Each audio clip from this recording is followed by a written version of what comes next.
2024 жылдан бастап мемлекет әр баланың жеке шотына ақша аудара бастайды. Төлем ұлттық қор қаржысы есебінен бала 18 жасқа толғанға дейін жүзеге асырылады. Бұл туралы ұлттық экономика министрі Әлібек Қуантыров түсініктеме берді. Пайдалы және қызықты видеоларды өткізіп алмау үшін арнаға тіркелуді ұмытпаңыздар. Министрдің айтуынша, балаларға арналған шот автоматты түрде ашылады. Мәліметтер Әділет министрлігінен келеді. Яғни, бұл үшін ештеңе істеудің қажеті жоқ. Біз бұл аккаунтты белгілі бір веб-сайт немесе қолданба арқылы қадағалаймыз деп жоспарлап отырмыз. Бала ол жерде өзіне қандай ақша түскенін көре алады, бірақ оны пайдалана алмайды. Бұл ақша кәмелеттік жасқа толғанша төленеді.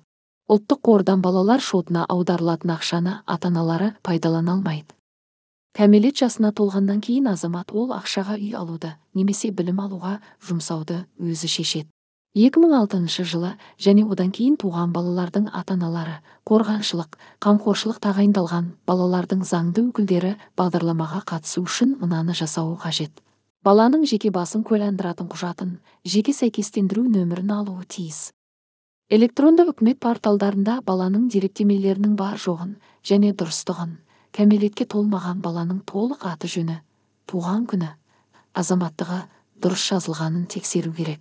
Электронды үкімет веб-порталындағы жеке кабинетінің балалар туралы мәліметтер бөлімінде өзінің балалары туралы мәліметтердің бар жоғын тексеруі тиіс. Барлық баланың нысаналы жинақтау шоттары бірыңғай жинақтаушы зейнетақы қорында болады. Қаражат ақш долларымен жинақталады. Бала 18 жасқа толғаннан кейін шоттағы қаражатты екі мақсатқа, тұрғын үй жағдайларын жақсартуға және білім алуға ақы төлеу үшін пайдалануға болады. Егер бала 18 жасқа толғанға дейін азаматтығын өзгертіп, елден кетсе, онда ол осы төлемдерді алу құқығынан айырылады.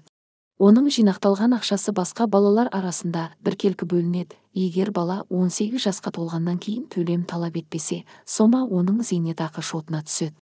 Егер бала қайтыс болса, онда қаражатты алу құқығы ата-аналарға беріледі.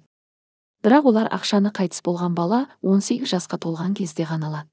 Министр Әлібек Қуантыров былай деп қоса кетті. Әрбір отбасы еліміз пайдаланып жатқан ұлттық байлықтың игілігін көру керек. Сондықтан мен жариялаған балалар жылының аясында ұлттық қор балаларға атты мүлде жаңа бағдарламаны жүзеге асыру өте маңызды деп санаймын. Ұлттық қордың жыл сайынғы инвестициялық табысының 50%-ын балалардың арнаулы жинақтаушы есеп шотына аударуды ұсынамын. Қаржы әр бала 18 жасқа толғанға дейін аударылып тұрады. Оны мерзімінен бұрын есеп шоттан шығарып алуға болмайды. Бұл қаражат өскелең ұрпақтың үлкен өмірге қадам басуына мүмкіндік береді.